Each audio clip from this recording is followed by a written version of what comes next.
മുമ്പൊരിക്കൽ ഇതുപോലെ ഒരു interview card വന്നിട്ട് എന്നെ അറിയിക്കാതെ. അതന്ന് ഡാഡിയുടെ കയ്യിൽ പോവാൻ കാശില്ലാത്തതുകൊണ്ട് ഒരു ഇന്റർവ്യൂവിന് പോയിട്ട് വരാനുള്ള കാശൊക്കെ ഞാൻ കരുതി വെച്ചിട്ടുണ്ട്. അത് ഞാൻ എല്ലാവരോടും പറഞ്ഞിട്ടുണ്ട്. പുള്ളി വരട്ടെ, ഞാൻ ചോദിക്കാം. ഞാൻ എന്ന് ഇവിടെ ഇങ്ങനെ കിടന്ന് കഷ്ടപ്പെട്ടോണം, അത്രേ ഉള്ളൂ.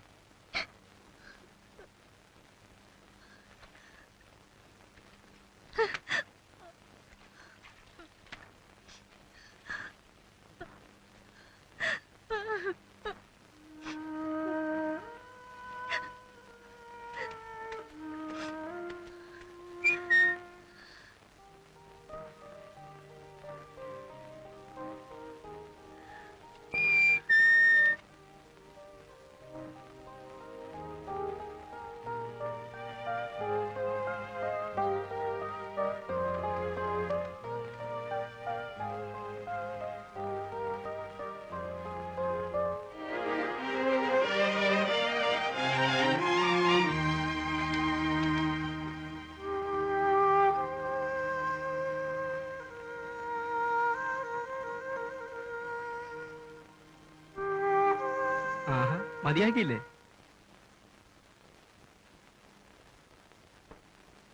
പോയോ? അങ്ങോട്ട് മാത്രമേ ഉള്ളൂ ഏറ്, അതിങ്ങോട്ടും ഉണ്ടോ? ഏറും തൊഴിയൊന്നും ഇല്ല, അവള് സ്മൂത്ത് ആയിട്ടും കയറിപ്പോയി. ഇതങ്ങനത്തെ ഇനമാ.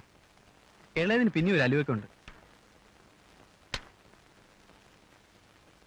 ഇന്ന് പോണില്ലല്ലോ? ഇല്ല, നാളെ ഉള്ളൂ.